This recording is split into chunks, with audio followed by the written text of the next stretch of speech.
Hello and welcome to another Smaulgld live stream. Tonight is Thursday, November 15th, 2018. Tonight's topic: why can't Venezuela get its gold back?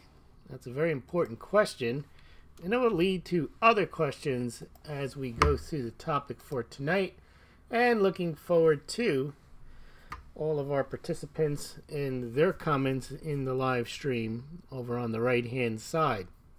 So tonight's topic is why Venezuela cannot get his gold back.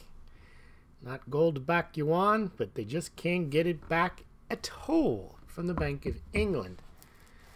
Alright, well, before we get into the topic for the evening, let's go through what happened in the gold and silver markets, the equity markets, our crypto markets, and a few news stories, and then we'll hit the topic of the day. Gold. Let's see what's happening in gold. Well, before we get into gold, what you're looking at are Smaulgld fridge magnets. They're at a very special price tonight, 40% off. You end up getting for like less than $3, maybe even less than $2.50 with the special. You need fridge magnets.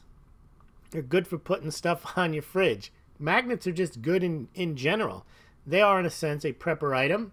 Just like your mugs, you can actually slip those into your mugs. We also have not just the round ones, but we got the square ones too. If you're a bit of a square, you can get the square ones. They're a little pricier. It might cost you like $2.80, $2.79. The others might cost you like $2.25 each with the discount. So check those out.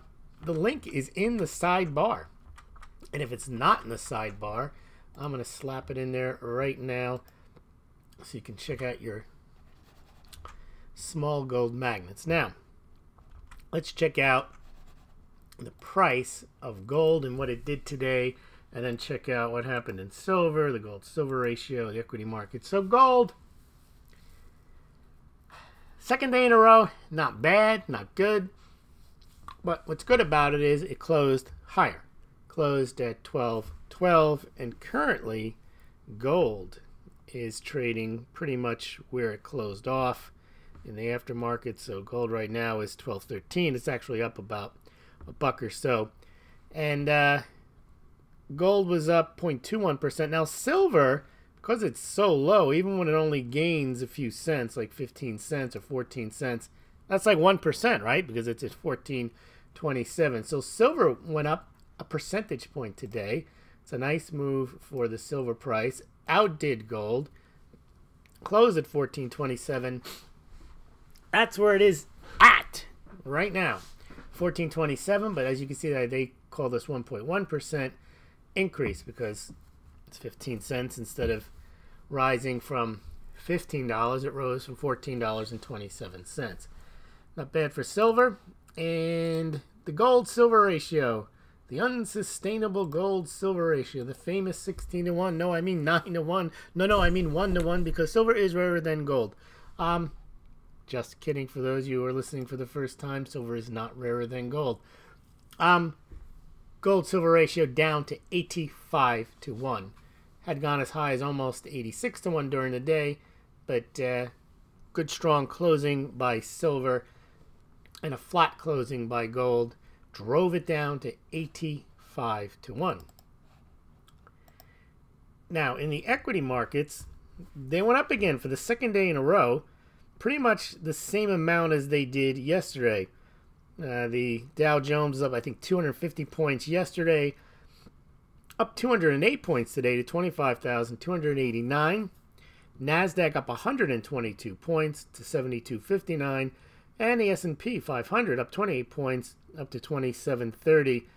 So we seem to be in that, I was saying yesterday, 2 steps back, 1 step forward. Now I'm kind of saying 2 steps back, 2 steps forward. We seem to be flattening out with big moves in both directions. Although I would say the increases have tended to be slightly less large than the decreases, but then you do see the markets putting together 2 and 3 days in a row in trying to catch up. to the from the losses that they made. Now, before we go on, I'm still caught up on this global warming nonsense. And I say global warming nonsense, I'm not talking about global warming, the science or whatever science they say is behind global warming, because it's quite possible there is legitimate science behind global warming. There's no doubt about that. There are people who study it. They're called climatologists. I thought they were called Scientologists by mistake, but they're not. They're called climatologists. But what I've started to realize after following this for a number of years is that climate change has the same, suffers from climate change derangement syndrome the same way that the gold and silver markets suffer from gold derangement syndrome or silver derangement syndrome, because to them everything is climate change. To the gold pumpers, everything signifies gold set to skyrocket. For silver, everything is silver shortage. Silver is going to skyrocket. It's the rarest, most valuable metal on earth. And that just comes from believing in gold and silver. I'm starting to realize that what's happening with climate change is not necessarily that whatever science they have behind it is not true. I think what happens is there's a huge propaganda arm behind the science. There's a huge amount of delusion behind it. And you see it in these types of stories. Now, this one is utterly ridiculous. And I don't care if YouTube wants to slap a little Wikipedia under it, trying to explain to me what climate change is. This insistence that it's real and the science is settled. I don't have time for that debate. That's not what this channel is about. I didn't care less about climate change. I'm not into debunking it or promoting it.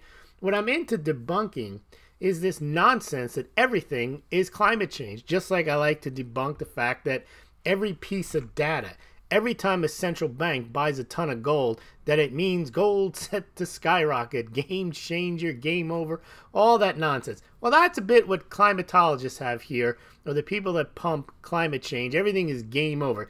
Now, this one is ridiculous. Sperm don't like heat, so climate change could damage male fertility, study says. Now, this is completely ridiculous. If you know anything about population in the world today, the most fertile people on Earth do not live in the northern cold climates. They live close to the equator where the weather is the warmest.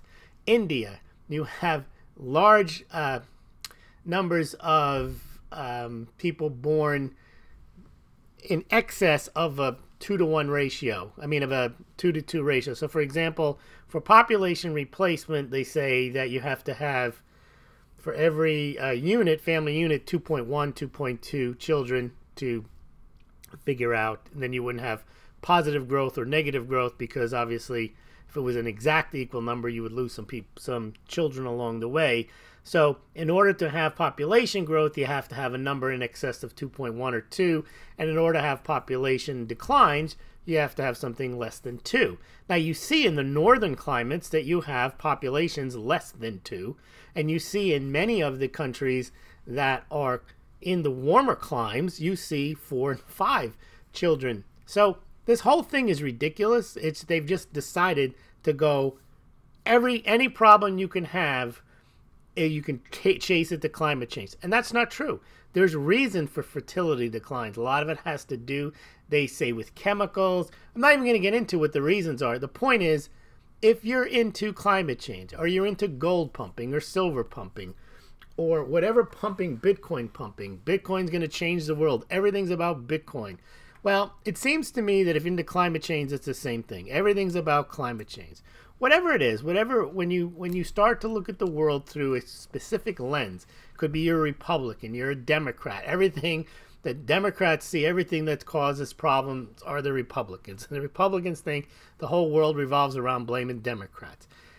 Climate change, people, they think that anything that happens in the world is going to be negatively affected by climate change. Gold pumpers, silver pumpers, always set to skyrocket. But this one I just thought was ridiculous. And if Google wants to, whatever they want to do below these video, maybe tomorrow we will see the little blurb from Wikipedia trying to explain what climate change is.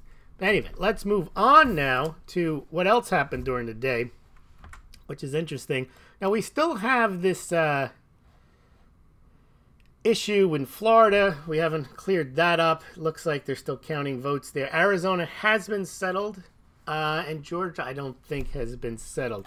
Now, Trump today went off on a bit of a rampage, and now, what's happening here is either the Mueller investigation, well, I don't think it's either. I think the Mueller investigation is winding up one way or the other.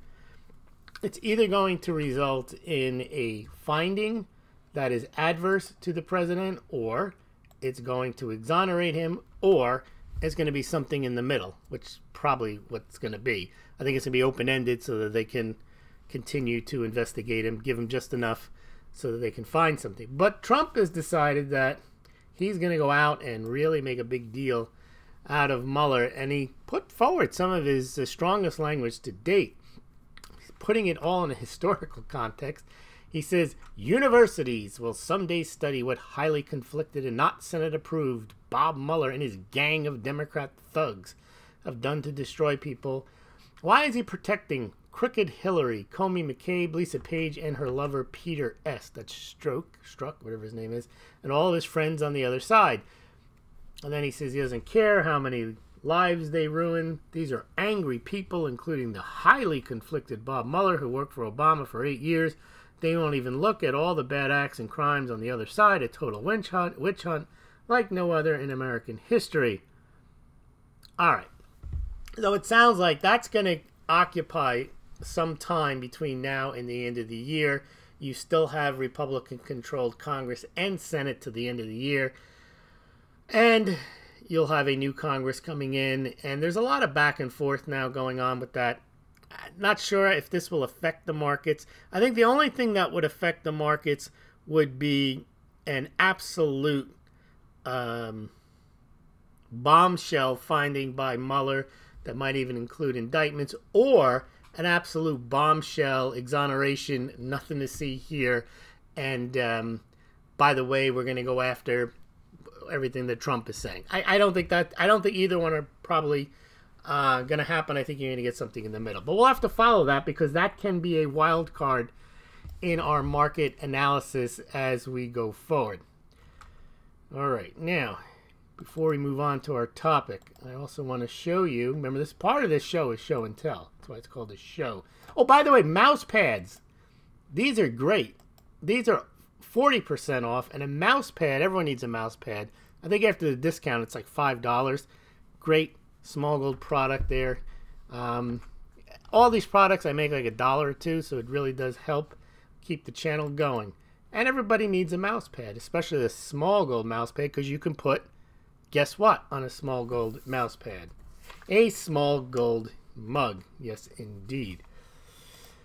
All right, now I want to show you some pictures I got recently. There's a good awe factor in one of these. First one I'm going to show you is just a Smaulgld mug, fresh out of the box. Now that is one in front of a Smaulgld screen there. I like the way they did that there. Now we're going to have to do some Smaulgld unboxing of mugs. But here's the one that's going to give you the awe. You know, I say trust the mug. Well, this guy, Smaulgld subscriber, says trust the pug. And here you go. Here's our little critter standing astride. He is standing astride a Smaulgld Classic and a Smaulgld Super Classic mug. I think he received that as part of his Mug Club subscription. He got his free Smaulgld Classic mug, and he's got both of them. And our friend there, the pug, is really enjoying himself there between the two mugs. Yeah, let's see if we got any other charts to show you. Nope, we've got all the charts, all the pictures. All right, let's get on to our topic, because this is a very important topic. We're going to tie in a lot of stuff, and then we're going to get your thoughts. I'm going to leave the pug up there. I'm going to leave that little critter there, and you guys can just admire him. If you want to get a Smaulgld mug, very simple. You just go to smaulgld.com and get yourself your mug. All right, now, why can't Venezuela get her gold or his gold or their gold or its gold back? Now, they've got about 550 million dollars worth of gold, and Venezuela needs the gold. Why do they need the gold? They don't have any money. They can't print. Their own currency fast enough for it to be worth anything. So they're kind of hosed, and they need to get their gold back. Okay, so they sent it to England for safekeeping, and they have legal title to it, but they can't get it. Now, what's the problem? Well, the United States has been trying to clamp down on their ability to transact, and their gold is at the Bank of England. So it should be simple, right? They've got a, I haven't seen it, but I'm sure there's a custodial agreement. They got legal title. The Bank of England says, sorry, can't have it. So what is it? What does Venezuela need to get its gold back? There's one thing that they need. They need permission. But the law's on their side. Why do they need permission? They've got a contract that says, here, hold on to my gold. We'll pay you whatever storage fee. When the time comes due, ship it back to us. Ship it back to us. And the Bank of England says, yeah, okay, well, we're not going to do it. And they gave some reason why. Well, we think you're going to do money laundering or what. They're basically acting on instructions, I'm sure, from the United States. But it does highlight a very important thing that all of you are aware of. It's the old, if you don't hold it, you don't own it. You may have a contract. You may have a legal right to it. But if Trevor over at the Bank of England doesn't want to open the vault, package up your gold and ship it to you, you're not going to get it. I mean, you can bring law cases or whatever you want, but by the time they bring a law case and maybe win or lose it, they're probably severely damaged if they even win their lawsuit, because they need that $550 million now. And the reason they stored the gold is so that they could have it in an emergency. Remember, gold is insurance. Gold is not a get-rich-quick. Venezuela wasn't trying to get rich off of that. They were putting it away, or their predecessors put it away, so that the country would have reserves in a rainy day. They knew they may have problems, and the mistake they made was they shipped it to England. Now, they shipped some to Turkey, and that's a problem too, because the United States can tell them, don't send it back either. So maybe they need to keep it at home. But the reason that Venezuela didn't get their gold, it's a huge problem, but not for the reasons that you might think. You might think, oh, it means England doesn't have any gold. That's the first thing a gold pumper would think of. And now it's game over and game changer. Venezuela was standing for delivery, and there wasn't any gold left at the Bank of England. And that means that there's no gold anywhere because England essentially defaulted. And that shows that the West doesn't have any gold left in its vaults, and is Venezuela exposed to fraud. No, that's not what it means. It means the Bank of England, on instructions from the United States, told Venezuela to go pound sand on La Playa. And they're not getting it. And that is a huge problem. But this is not an isolated incident. And this is not just an instruction to take delivery of your gold. This is an instruction about how international finance works, how corporate transactions work, and how individual transactions work. So, if you don't have gold, if Venezuela didn't have gold, how would they transact? Well, one way they would transact would be on the SWIFT system. For those of you who don't know, the SWIFT system is run by the United States, and that system allows countries to transact with each other. The first thing the United States does, if they don't like somebody who's not doing the right thing, they boot them off the system, like Iran, and now they can't transact. Now, if you think about your Bible, in your last book, there is that concept of having that permission needed to transact. We're going to get to that, about the number of the beast, the 666 and all of that. So the United States can boot someone off the SWIFT system, and you won't be able to transact. Now, this has happened to individuals too. If you remember, e-gold and Liberty Dollar. Briefly, e-gold was a precursor to something like gold money or bullion vault, where you would buy, in a sense, digital gold online. This is like early 2000s, like 2000 to 2009, I think it was. And they would credit your account with a certain amount of gold, and they would store it at a particular location. I think it was in off the islands, off the United States. It might have been the Cayman Islands. But anyway, it was stored, and you could trade your e-gold, and you never had to see the gold, and I think you could request it. Not sure the ins and outs of how it worked. And the United States shut it down on the basis that it was a conduit for crime and fraud. Because obviously it wasn't, people could transfer value, this is pre-Bitcoin, via your e-gold account, and you wouldn't have to go on the SWIFT system. You could evade sanctions, you could money launder, you could do all these things with an e-gold account, and then people got ripped off because they had, it was back then, I don't know if it's any easier or harder back then to hack accounts, but that happened as well. So the United States shut it down, and they seized all of the gold that was at the place. And people who had legitimate accounts that can prove that where they got the money and where they put it in, eventually, like 7 or 8 years later, they eventually got, I don't know if they got their gold back or they got a dollar equivalent. I don't know the ins and outs of it, but the point was, it got shut down. Same with Liberty Dollar. Now, this was run by a guy named Nothouse. I don't remember his name. It was a strange name. But he had this concept pretty much similar to what the old goldsmiths would do.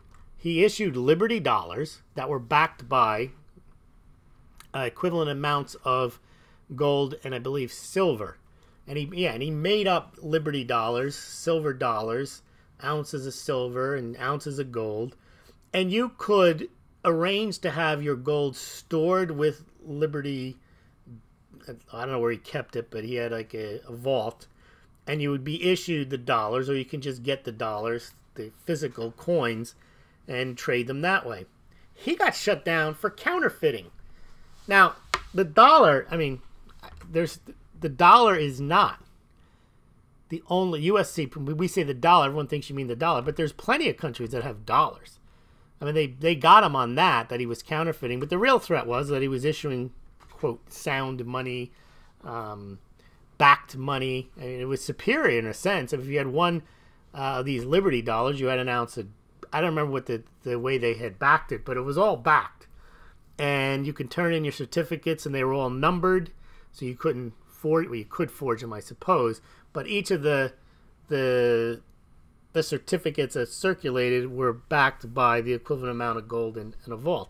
Well, they shut that down, and they took all the gold there, too. So in both cases, they confiscated the gold at the situs, so what looked like something that was outside of the system got shut down. So we've seen now, if you have the law in your control, you can control what people do. You can have contracts, but if you can't enforce your contract, then it doesn't really matter what the law is. So if Venezuela has a contract, they can't enforce the contract because Bank of England says you're not getting it. So how are they going to get it? Now, I'll give you an example. I had a contract to buy a house a long time ago, and in the contract was a provision that said, if the house isn't done, I don't know, 6 months, 12 months, it was a new house, whatever the period of time is, you shall have the right to request your deposit back, and then all bets are off and you're done. You have no more obligations under this contract.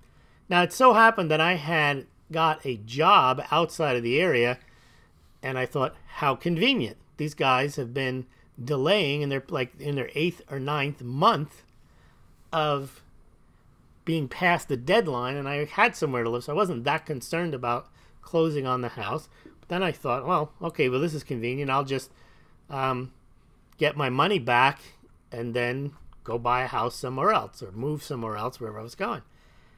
And so I had the contract. I called up and I said, yeah, house isn't ready, so I want my money back. And they said, no, we can't give you your money back. And I said, well, the contract says you have to give it back if the house isn't ready in this period of time. And they said, yeah, but we can't get it done. And I said, I know. That's why you have to give me my money back. said, we're not going to give it to you. And I said, what do you mean you're not going to give it to me? They said, no, we'll make a deal with you. And I said, no, I don't want to make a deal with you. They said, well, what we'll do is we'll sell the house and we'll split the profit. I said, why would I want to become business partners with you when you're already proven you're not a trustworthy partner, because I asked for my money back and you won't give it. I said, I don't want to take the risk on you selling the house and splitting the profits. I'm not going to close the house and then sell it. And they said, well, you're not getting it. So I had to get a lawyer. And of course that costs money, like $5,000 just to say hello to a lawyer so they can put together the papers and ask for the money. Well, first they talked to them, they said no. So then they bring a court case, and the judge looks at it and he says, where's the plaintiff? Where's me? Me, meaning Lewis. Where's Lewis? So he's not here. He's at work. Where's he work? Well, it's over, so it's too far away for him to come. So the judge says, well, it seems to me that he wants to get out of this contract just because he didn't want to buy it anymore. And my lawyer, I wasn't there, said, well, yeah, what difference does it make? Just because, whatever reason, it says if the house isn't ready, then he gets his money back. So him not being here, why does he have to be here? Judge, well, I don't know. I think you guys should settle this. So the judge refuses to settle the contract, which means now I've already spent whatever I spent on my lawyer, and I'm just trying to get the deposit back, which is now half the price of what I spent on the lawyer.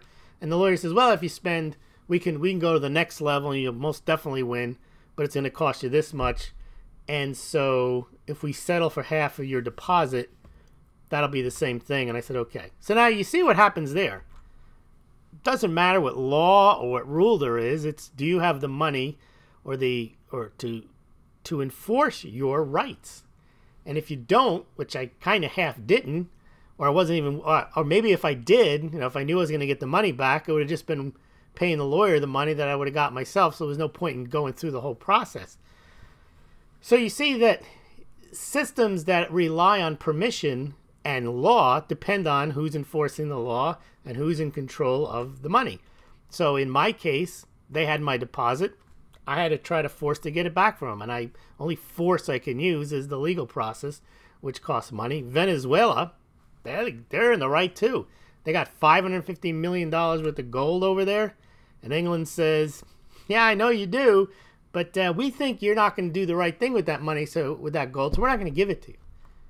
Breaking the law right there. I think there's is that Judas Priest? No, breaking the law? Isn't that Lemmy? Motorhead. There you go. No, breaking the law. I'm confused. I think it is not Judas Priest. It is Judas Priest, breaking the law. Anyway, so unless you have control over the law, the rules, they really have no benefit to you unless they're equally applied or they actually are implied without asking permission that they're automatic, and generally they're not. Now let's take it one step further. Look at PayPal. So you have examples of InfoWars or Gab or BitChute. They're trying to conduct business, and PayPal says, we don't like your kind around here. We don't like your politics. We don't like your this, your that. And maybe they feel, forget politics, that they make a lot more money from Facebook and Twitter and from Google, and they want those companies gone because they may be competitors. So they work with PayPal, and PayPal shuts them off. So you need permission again to transact. It's the same with your bank account. The government decides you've done something wrong. They could just shut it down. They could take whatever's in there, and then you have to try to convince them you ain't done nothing wrong. And again, you may not have done anything wrong, but if they can go in and take the money out of your bank account, it's not much solace to you, because now you can't defend yourself because you don't have any money because they took your money from your bank account. Now, all this leads people to say, and this, well, before I get to what leads people to say, is you can see now that in a organized society where things are based on permissions, that permission can be granted and everything can go smoothly, or it can be denied arbitrarily, can be denied for good reason. But the point is that permission can be denied. And when permission can be denied, you may not have certainty over your transactional ability. And a lot of people have been calling the cashless society the mark of the beast. Now, for those of you who are neither Christian or familiar with the Bible, that refers to the last book of the Bible, Revelations, where I think it was 13, chapter 13, I think it's 6:16, and it says that in order to transact, you'll have to receive the mark in your right hand or in their forehead, and that no man may buy or sell or save except that he has that mark, or the name of the beast, or the number of his name, which happens to be 600, 666, or 666. Now, a lot of people then say, well, this Bitcoin thing is the mark of the beast. And it struck me kind of odd, because I can understand, well, first of all, none of the things that I mentioned where you are not permitted to transact unless you have the mark in your hand or on your forehead. None of these deal with anything with your hand or your forehead. Now, there are certain chips. That's a separate issue. When they put chips in there, that's where they do put them in your hand. Then I can see where you can make the biblical reference that you're dealing with the number of the beast, the beast that comes out of the earth with the two horns like the lamb. But none of this stuff, the only reason they say it is because you are not allowed to transact. It's you have to ask permission in order to use the banking system, use the SWIFT system, use PayPal. But again, there's no mark that's involved. But then what people do, and this is what's strange, is they then apply that to Bitcoin, and they claim that Bitcoin is somehow this revelation number of the beast. Now, the difference is, if you followed all this through, is this is about permission. In all of these examples I gave, your rights to transact are based on the permission of the ruling authority. Iran can't use the SWIFT system. Now, I'm not saying Iran, the United States is evil. I'm just saying that in any of these systems, you need permission. The difference between all of these examples in Bitcoin is permissionless, is voluntary. Nobody is forcing you to use it. So when these people try to say that all this is the number of the beast, I don't think they either understand Bitcoin or the Bible, because when you use Bitcoin, it's voluntary. No one's forcing you to use it. And indeed, the way it's structured is nobody can kick you out of it. So, for example, if Venezuela had $550 million worth of Bitcoin on the blockchain, no one can tell them, oh, sorry, mate, I know you got that Bitcoin, but you're not allowed to have it. No, that is the difference between a permission and a permissionless system. There is no Mr. Bitcoin.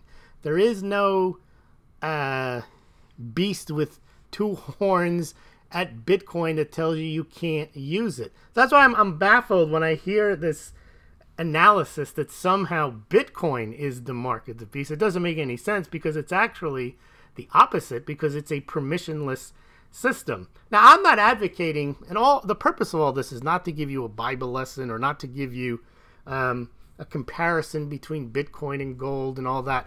Is really just to show that people say stuff and I don't think have really thought it through. Now, if you go back to gold, gold is even more permissionless than Bitcoin, not because someone can tell you what you can do with Bitcoin or not, but Bitcoin relies upon an entire system being in place and you having access to that system via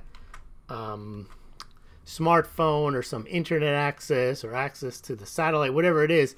So you may be denied permission to the on-ramps to get your Bitcoin. Whereas with gold and silver, they are independent of anything. They are, in a sense, they just are. Now, for Venezuela, however, even just having the gold would still probably require permission for them to transact. Why? Because they'd have to get them on the roads. They have to get their gold on the roads. They'd have to get the gold on the seaways. And there's the old concept of the toll collector, the embargo, where you would need permission to take your ship from a port of Venezuela to somewhere where you need to pay the money, where you want to bring the gold. So even gold, everything is subject to permission. So nothing is totally free. But I just wanted to point that out, that when you look at Venezuela, it highlights a number of very important issues that if you don't hold it, you don't own it. Even if you hold it, trying to transfer that gold is going to require some type of permission. And then the thing about Bitcoin or cryptocurrencies are, well, they may be, in a sense, not intrinsic and not worth anything, but because of that, your ability to transfer them is unfettered and requires no permission. And unlike e-gold, where they can find out where the gold is and shut it down, they can't find out where the Bitcoin is and shut it down. So it's a very, very clever thing, and I think a lot of people who trash Bitcoin don't fully understand that particular benefit to it. And then to try to tie it to the mark of the beast, I think it belies an understanding of, of the biblical version of Revelation and the interpretation there, and exactly what Bitcoin is. Well, let's see what you think. Let's head on over to the comments. Crypto Shrugged author. Great book. Great guy. He's here tonight and he says good evening. And then we see the blatant advertisement for the fridge magnets. I think fridge magnets are great. They're round, they're square, they're magnetic, and they say Smaulgld on them. Same with the mouse pad. All right. How does the magnet slide down a silver bar? He. Now, for those who don't know, you can test your silver by sliding but it's not a magnet. In fact, you need a, what's it called? A rare earth magnet to do it. They come in little small, I don't have those, but you slide it across a silver surface and it will slide slower than if you just slid it across a surface of a non-silver coin. John Morris here, what's up? Roger Henley says, Lewis, what is the classic to super classic mug ratio? I think I've sold 3x more of the super classic to the classic, but I haven't checked lately. Lately I've shipped out a few more, as you can see with the pug there. I've shipped out a lot of classic mugs as well. Author, just chilling by the fire, trying not to check the block folio. Yes, well, we did have... Oh, I didn't give you the crypto numbers. Let me give you the crypto numbers. The reason I didn't give them to you, they weren't front of mind because they weren't that bad. They weren't that good. Yeah, Bitcoin's at 5,500 right now. It's just down 1% from yesterday. Bitcoin Cash, indeed, though, is getting hammered. They're the source of all this with that fork. They're at 383, down 10%. Ethereum down 2%. These are 24-hour periods at 175. Litecoin, 42.64, down 163. All right.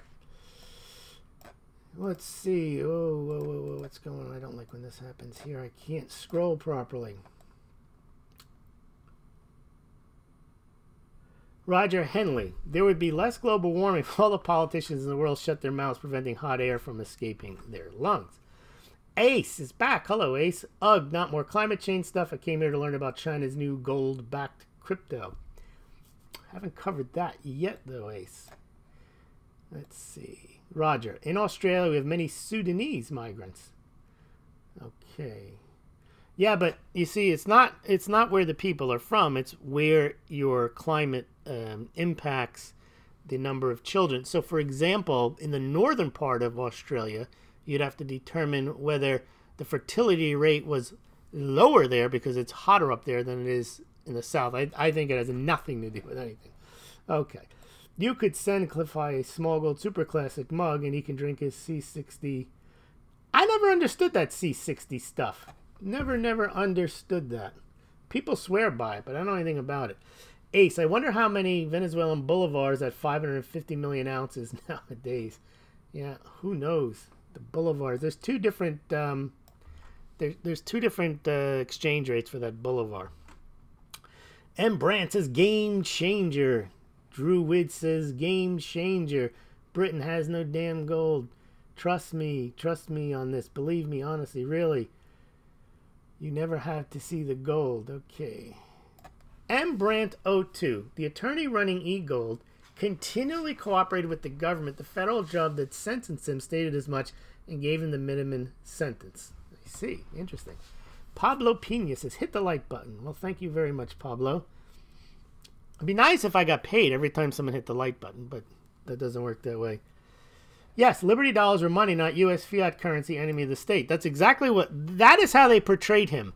And if you read any of the articles at the time, 143 Drew Witt, they really, they were viscerally against him, and they had to say he was counterfeiting. I understand why they were against eGold, because I think they thought it didn't comply with Know Thy Customer, and the platform was used. The platform itself was used for fraud, whereas the Liberty dollars, from what I understand, they got them because they thought they were confusing people that they were dollars and therefore they were counterfeiting. And I'm not quite sure, just using the word. I mean, had he called them Liberty thalers, he might have gotten away with it, or they wouldn't have had that legal argument. They would have gotten him on something else, but I'm not sure how that worked. Ah, yes, M. Brandt, too. Yes, they changed the definition of a money transmitter after 9/11 to include anything of value as defined by the Treasury. Yes. And there's certain reporting requirements if you buy. I think, like, one of the things that people do, like, they'll buy $10,000 plus of something, like plane tickets, train tickets, jewelry, whatever it is, and then they use that as a form of payment and in order to either money launder or to pay off for criminal activity or whatever it might be. And the eGold guys applied for a money transmitter license multiple times and were told by California they didn't qualify. Then they asked for a ruling from the DOJ and they shut them down instead. Yes. Ace, the West is out of gold. China and Russia and Kazakhstan have it. That's right. You heard it on this channel. Game changer. Gold is the only real money. That's right. Gold is the only real money, period. Therefore, China, Russia, and Kazakhstan now own the world. Game over. You learned well, Ace. You listen to this channel. You combine some of the facts that you get from the gold holdings, and then you apply the gold pumper and analysis, and it's game over. Beavis and Butt had a good cover of that. The U.S. has the most gold reserve above ground, says Pablo Pena. The West will perform war before admitting no gold. Now, that one I disagree with, 143 Drew Witt. Here's why. If gold was so important to have, there's this big story out there that the United States has no gold, there's no gold in Fort Knox, and it's game over, game changer. But here's what people don't realize. And if you think it through, it makes sense, and therefore the pumper story makes no sense. Russia has 2,000 tons of gold, okay? That gold is worth $78 billion. 2,000 tons of gold is worth $78 billion. Do you realize the United States can scare up $78 billion quick, fast, and in a hurry without even, you wouldn't even know it. They say there's 21 I don't believe these stories, but my point is about the 21 trillion missing. If the United States wanted to buy 2,000 tons of gold, because some reason, because of some conspiracy theory, they don't have any, they could buy 2,000 tons of gold for $78 million. And you say, no, they couldn't, because if they were to buy that amount of gold, everyone would see it and it would disrupt the markets. Wrong go star. 3,500 tons of gold a year are mined. That's 2,000 tons is all they're looking for. India buys 900 to 1,000 tons of gold a year, and the market doesn't move at all. So it would be very easy for the United States, if it was important, and if they didn't have any, to buy gold. 1 month in QE a while back, at the height of QE, they were printing $200 billion. You don't think if somehow the United States woke up 10 years ago and said, oh my goodness, we're screwed, all the gold is gone in Fort Knox, in 10 years, with $20 billion a year, you can add up, you can get back to 8,000 tons very easily. And the market wouldn't know the difference. And the United States does a lot of gold mining. They produce a few hundred tons a year. They could be packing that and you wouldn't know it. This whole idea the United States has no gold and it's game over if anyone finds out is nonsense. If gold was that important, the United States would have it. And if they somehow didn't have it, they could go out and buy it very easily and it wouldn't move the markets. All right, Black Dog. U.S. says it has gold and offers zero proof. Well, that is interesting. I do find that confusing, why they say they won't audit it. But here's my theory on that, Druid. The reason that the United States does not have an audit, does not bother with it is, here's why. What did Richard Nixon say when he took the United States off the gold standard? Or, more importantly, I shouldn't characterize that way. When he basically told all the signatories to the Bretton Woods agreements that you're not going to get your gold for your dollars. What he said was, the value of the dollar is based on, basically what I say it is, the goods and services and production of the United States. Essentially saying, it's got nothing to do with gold. The United States has made a point not only of trying to depeg the dollar and the financial system from gold, but to actually trash gold and say it's not worth that much, that it's only good for trinkets and jewelry. So, the reason they don't make a big deal out of their gold reserves as far as I'm concerned is they don't want people to think that the dollar has anything to do with gold. Because if they did, they do it Russia. Look at Russia. Russia goes out and buys gold all the time. Those 2,000 tons, done nothing for the ruble. Done nothing for the ruble. Ruble's a trash currency compared to other fiat currencies. But they have $75 billion worth of fiat currency value in gold. So that's why I don't believe the whole U.S. doesn't have gold. A, because it's not important for the U.S. to have gold, or they've convinced everybody it's not important. But if the U.S. thought it was important, they could easily print the money and find the gold to buy. All right, let's see. Revelation was written about Emperor Nero.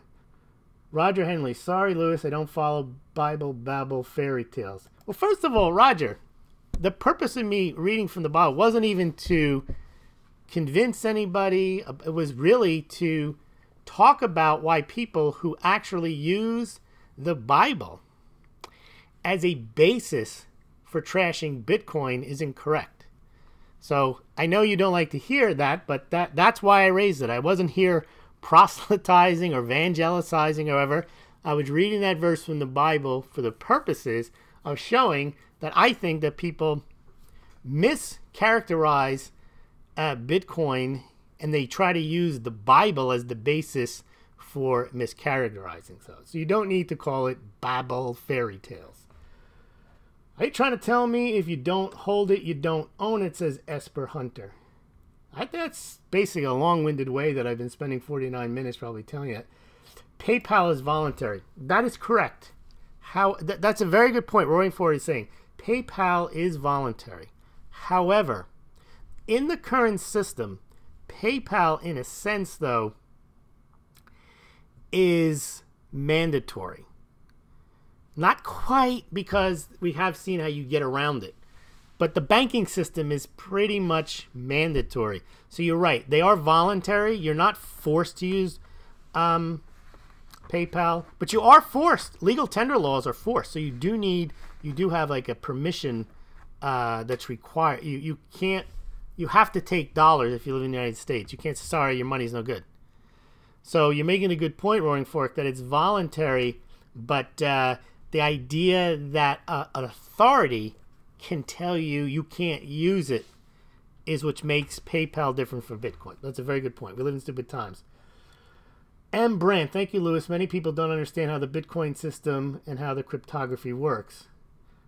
Right. But you see, let's see. And that was the point of bringing out the...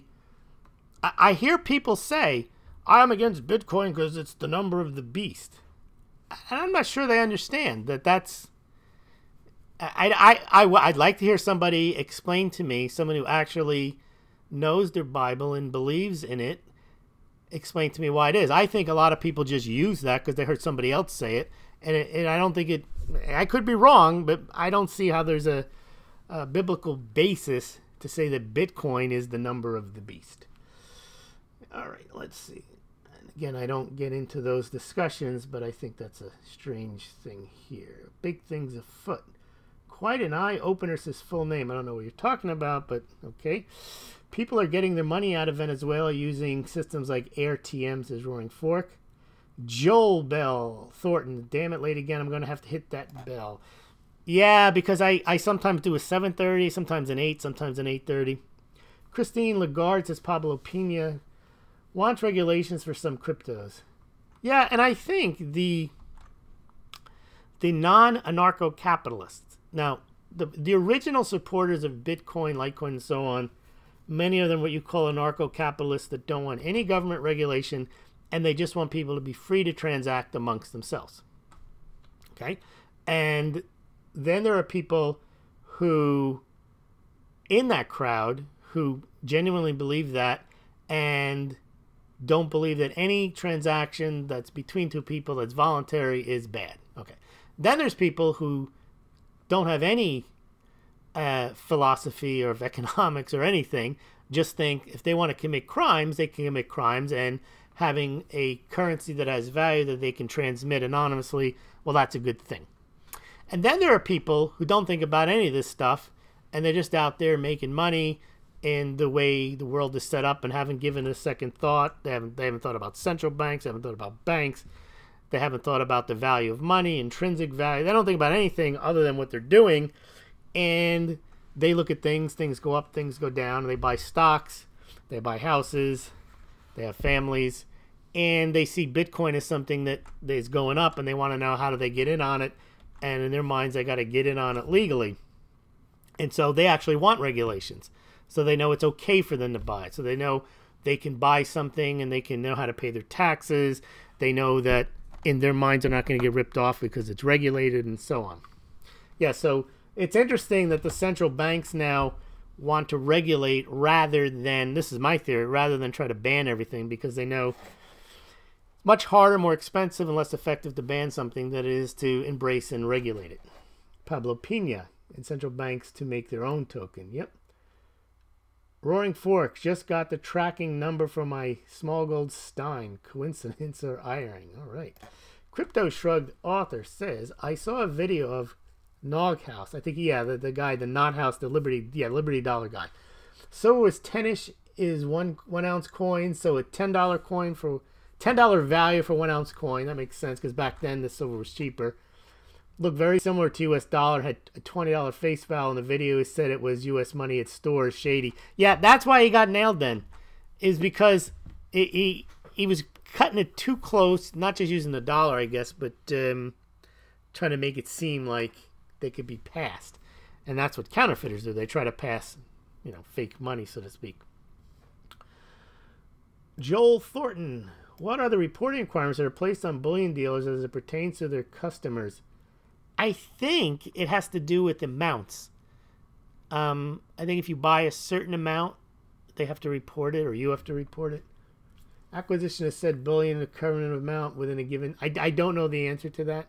I think some of the bullion dealers have that information on their site. I think I once saw it. I couldn't go through it. JM Bullion had, in most instances, why it's not reportable. But then it's more like if you're buying a lot of it than it is. Yeah. Pawn shops don't need to do sales paperwork when you sell in Florida, nor do they need to hold it like bars for police weight, so they pay more. Well, that's interesting. Yeah, and I guess it depends on the state. Pugs literally went to the moon, says Paul Galligan. Steve Hall.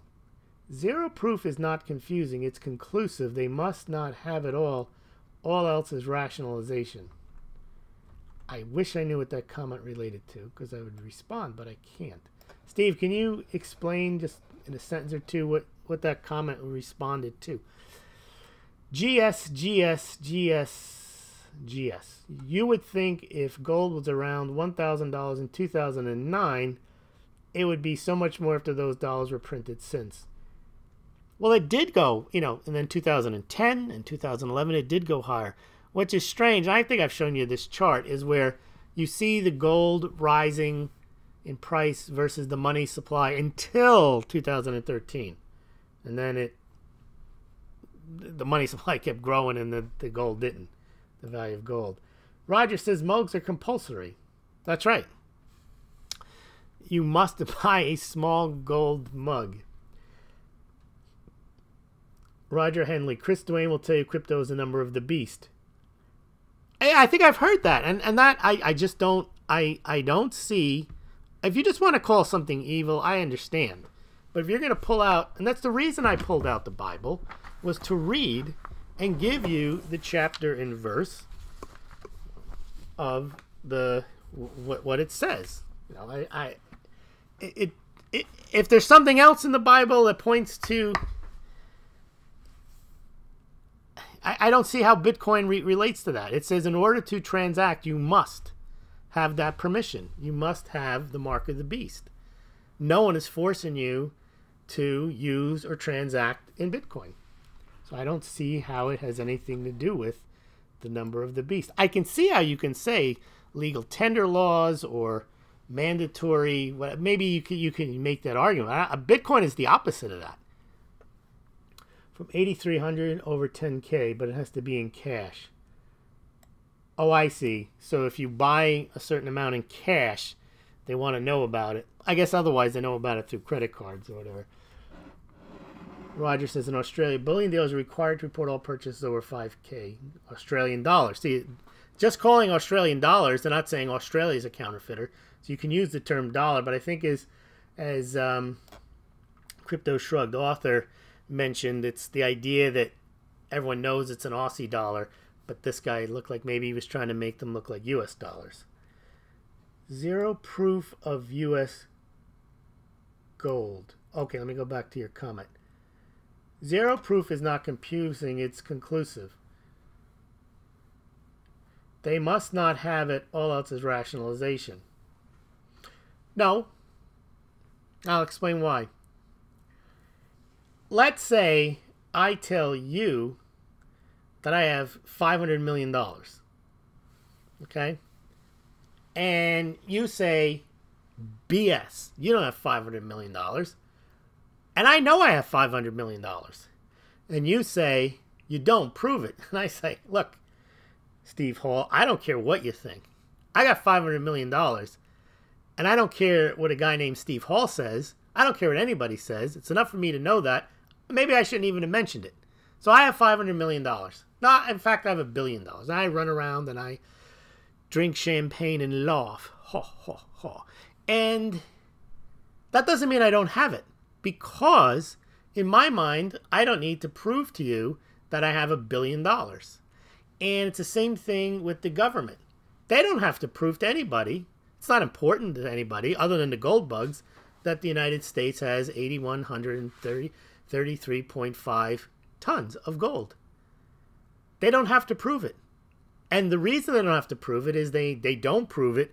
And by not proving it, they've proven the point that the dollar exists and has its value independent of gold. They've proven their point.